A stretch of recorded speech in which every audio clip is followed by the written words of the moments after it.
The movie begins with an angel named Seth, who has been watching over humans in Los Angeles for years. Seth is fascinated by human emotions and longs to experience them for himself. Seth, like other angels, hears people's concerns and problems. He watches humans interact and experience life and wonders what that is like. Seth's job is to keep people who are about to die company and to guide them to the afterlife. A worried mother measures her ill daughter's temperature. Seth hears her internal screams. She is shocked by the high temperature she discovers on the thermometer. She hurries to the bathroom to run her daughter a cold bath. Seth watches the helpless girl, drenched in sweat. She turns to his side and reaches for his hand. Their fingers touch, but the mother can't see their interaction. Seth is invisible to everyone but the dying girl. The mother places her daughter in the bath. The girl complains about how cold it is. Seth calmly listens to the girl's struggle, and after a few seconds, silence follows. The mother persistently calls her daughter's name but receives no answer on her part. The girl is then taken to the hospital. Her mother expresses her worry to the doctors, stating that her daughter saw a man in her room. The woman did not know that the same man, Seth, was actually walking by her side, as her daughter was immediately taken to the emergency room. Seth smiles at the little girl, and she smiles back. She asks him if he is cold, and he answers no. Seth waits outside the emergency room, and the girl keeps looking for him behind the frosted glass. He smiles at her with reassuring comfort.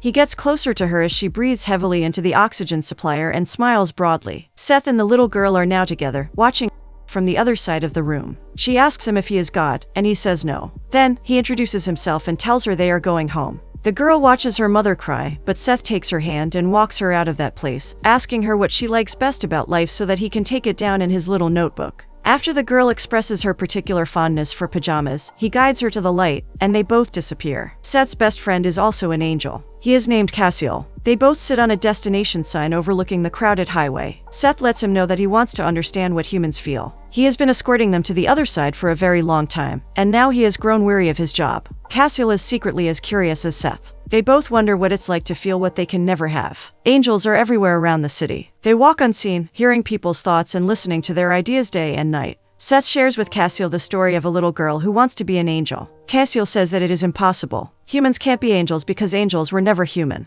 The two friends talk as they head to a beach where all the angels gather every sunrise and every sunset. They close their eyes and welcome the divine light when it shines, and when it sets, they bid it farewell. The peaceful atmosphere is then contrasted with the scene from the chaotic city. A young woman, Maggie Rice, rides her bicycle around cars in a hurry to get to her job on time. Maggie is a talented heart surgeon and spends hours performing surgery. Seth watches her work and is fascinated by her brilliance, but after his appearance, the patient's state deteriorates. Seth faces Maggie as she tries her best to save the man's life. The patient soon joins Seth and watches the scene of his death with a dejected expression. Maggie is burdened with the task of breaking the tragic news to the deceased man's family. Their sadness impacts her significantly. She didn't have a reasonable explanation to give them and didn't know how to console them. Maggie cries alone, regretting her failure. Seth finds her and tries to catch her attention, but she can't see him. He keeps listening to her train of thought and to the series of things she thinks she should have done. Seth puts both hands on hers, wishing she could feel his support. He stared at her tears flowing down and his eyes started glistening with affection. Seth couldn't bear to see Maggie so sad. He wanted to help her but he didn't know how. Inside a store, Seth again shares his thoughts with Cassiel and asks him about the sensation of being seen. Maggie was looking straight at him, and that made him want to be seen by her. Cassiel asks him why that is, and at that moment, a man comes into the store to rob its owner. He pulls a weapon out of his jacket and threatens people to get down. Seth and Cassiel walk through the people who are down on the floor, and they listen to their fears. Seth puts his hands on the owner's shoulders, and Cassiel does the same for the robber, who steals the money and runs off. Maggie tries to face the chair where the last patient had died but finds out that her operation on her patient, Nathaniel Messinger, has been rescheduled.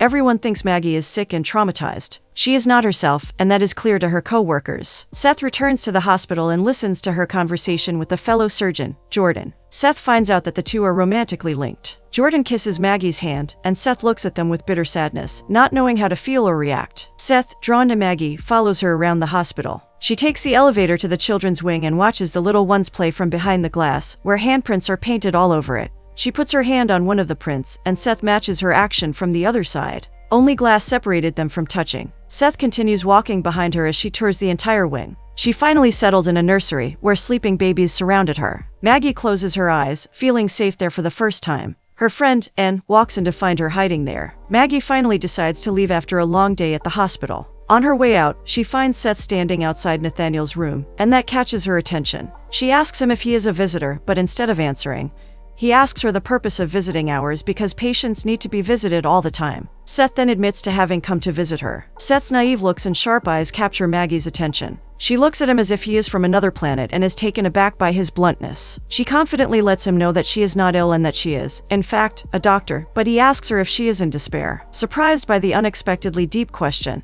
Maggie bravely admits that she lost a patient. Seth reassures her that it is not her fault because she tried her best to save his life. Maggie is informed that the patient is living in a way she can't understand. Before she leaves, she advises him to leave before security thinks he is a psych patient. Maggie turns around to find Seth no longer there. Seth becomes increasingly fascinated with Maggie and begins to observe her daily life from a distance. Maggie can't seem to forget about Seth's piercing eyes and imagines his gaze on her. Seth, sitting outside her bath, stares at her suspiciously, not understanding the things she is thinking about. Maggie stands in front of the mirror and slowly touches her hair and face. Seth watches her the whole time curiously. Maggie wakes up in the middle of the night to find a mysterious book on her nightstand, A Movable Feast by Ernest Hemingway. Assuming the book belongs to Jordan, she searches for him and finds him playing basketball on the hospital roof. Jordan denies ever owning such a book. Maggie finds the whole situation strange and goes to the library to seek the identity of the person who might have checked it off. The worker there tells her he can't help her. Maggie is driven by curiosity to the section of the lost generation. Seth finds her picking the book with the same title and greets her. Maggie thinks their encounter is weird. He asks her if she likes Hemingway and quotes a long saying from the book she is holding. Maggie asks him if he often comes to the library, but he stiffly tells her he resides there. Maggie frowns at his answer and asks him what he does. He lets her know that he reads. She smiles but explains her intention with the question. Seth declares that he is a messenger of God. Maggie jokingly goes along with it and does not mind his awkward nature. Seth tells Maggie to close her eyes for a moment. He takes her hand and starts touching her palm. From every direction, angels gather to witness what they are doing. Bothered by their stares, Seth takes Maggie out of the library. They go to a market and buy pears. They sit somewhere to eat them. Seth is curious about how things taste, so Maggie helps him by describing what a pear tastes like. She shares her worries with Seth, explaining that she felt the presence of something bigger than everything in the operation room. Although she did everything she could to fix the situation, she could not help but believe that something else was working against her, because when someone's time comes, nothing can save them from their fated end. For that reason, Maggie cried out of helplessness. Maggie then leaves in a hurry to help her patient Nathaniel, who was having trouble breathing. Although she asked Seth to wait for her, he didn't. Nathaniel feels Seth's presence and chases him away.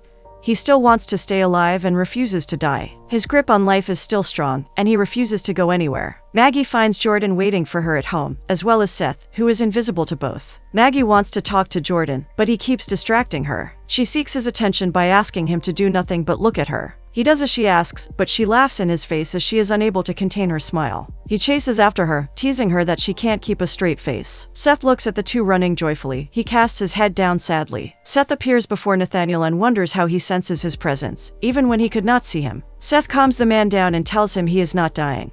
But the man is appalled by Seth's energy around the room, secretly knowing what happens when people are able to see angels. Nathaniel concludes that Seth is there for the doctor and understands his interest in her because she is beautiful. He makes a deal with Seth to answer all the questions he has, and the two go to a diner. Seth watches Nathaniel devour the food in front of him. Nathaniel finally introduces himself as a former celestial body. To prove this, he tells him facts only angels know, like how he hangs out at the library, speaks every language, and travels speedily. Also, Nathaniel thinks about how Seth can read his mind just to prove a point. He tells him that he can choose to fall to earth because angels, too, are gifted with free will, just like humans. Seth gets to know Nathaniel, who joins him to watch the momentous sunrise. Nathaniel runs straight to the ocean and goes for a swim. Seth follows him, urging him to go back, but Nathaniel listens to him only after he catches the big wave. Seth tells Cassiel about the fall, and they both contemplate all the ordinary things Seth could experience if he decides to fall. Seth finds Maggie again, and the two have a deep conversation about what love means. Maggie doesn't know but confesses that she wants to know more about him. Seth represents a mystery to Maggie. She is mad that she is unable to share any contact with him because everything about him is a secret.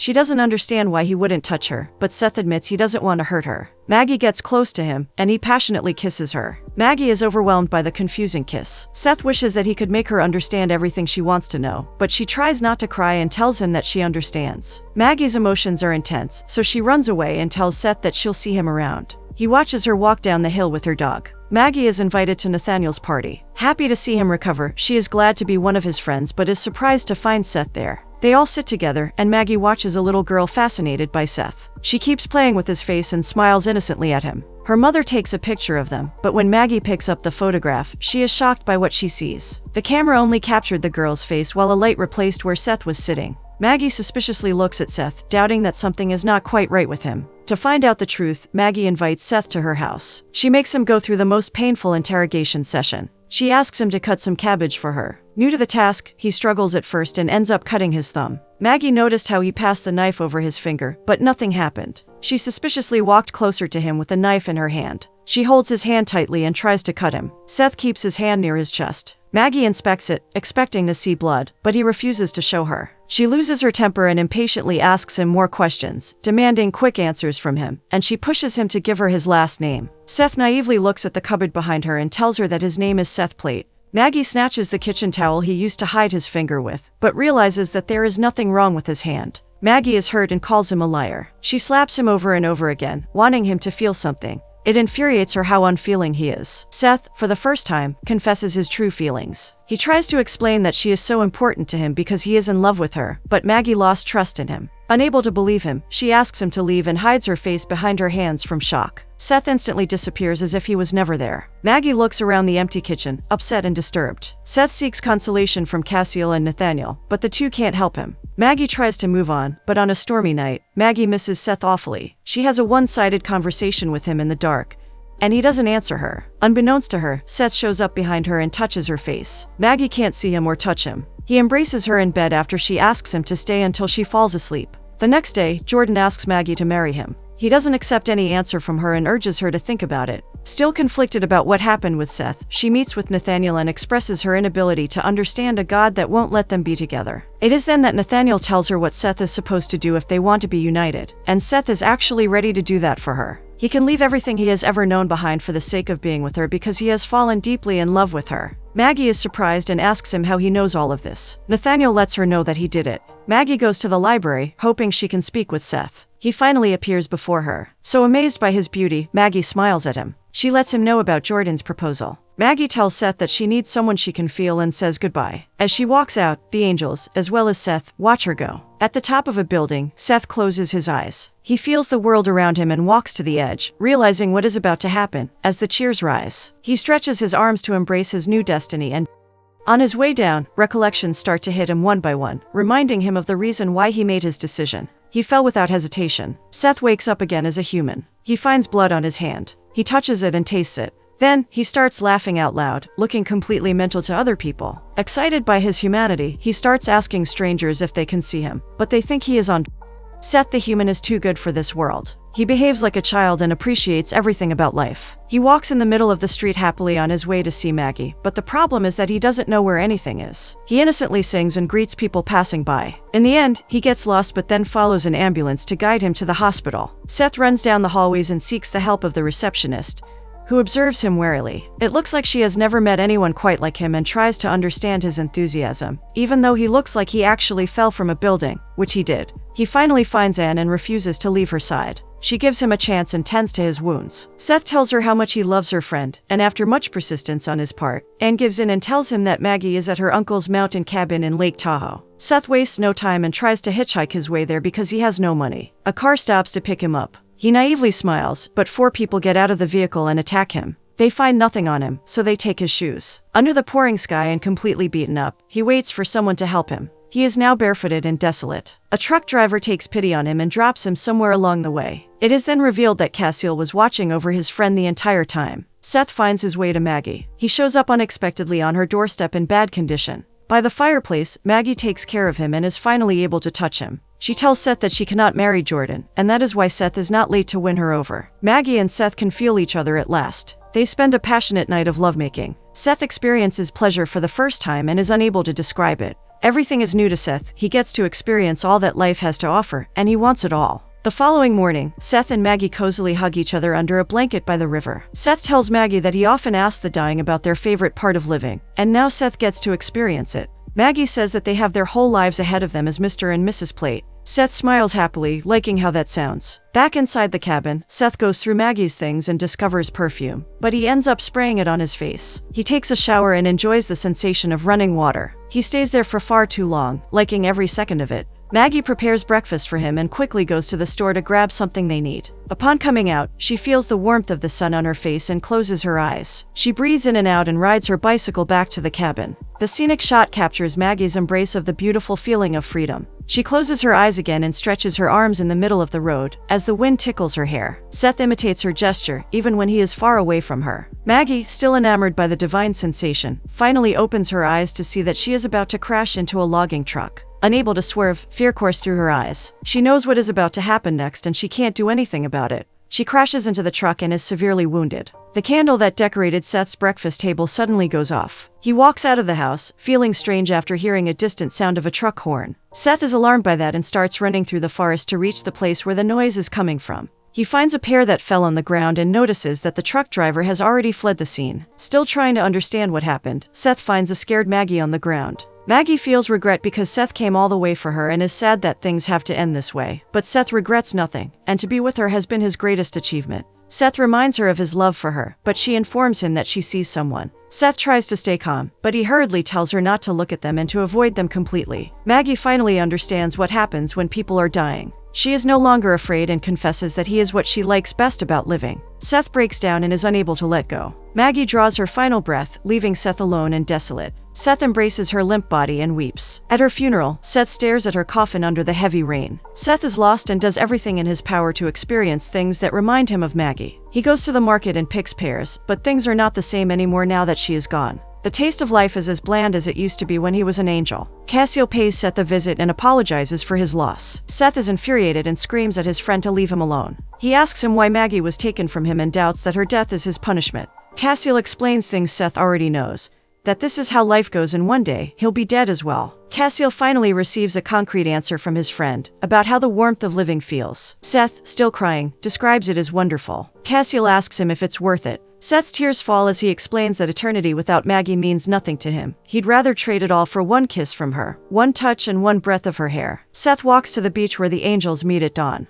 They all watch his movements. He takes off his boots and stares at the magnificent sea. He feels the first wave hit his feet and then runs to take a big dive. Cassiel watches his friend happily laughing. Seth swims back up and closes his eyes, smiling genuinely at the beauty of his new life.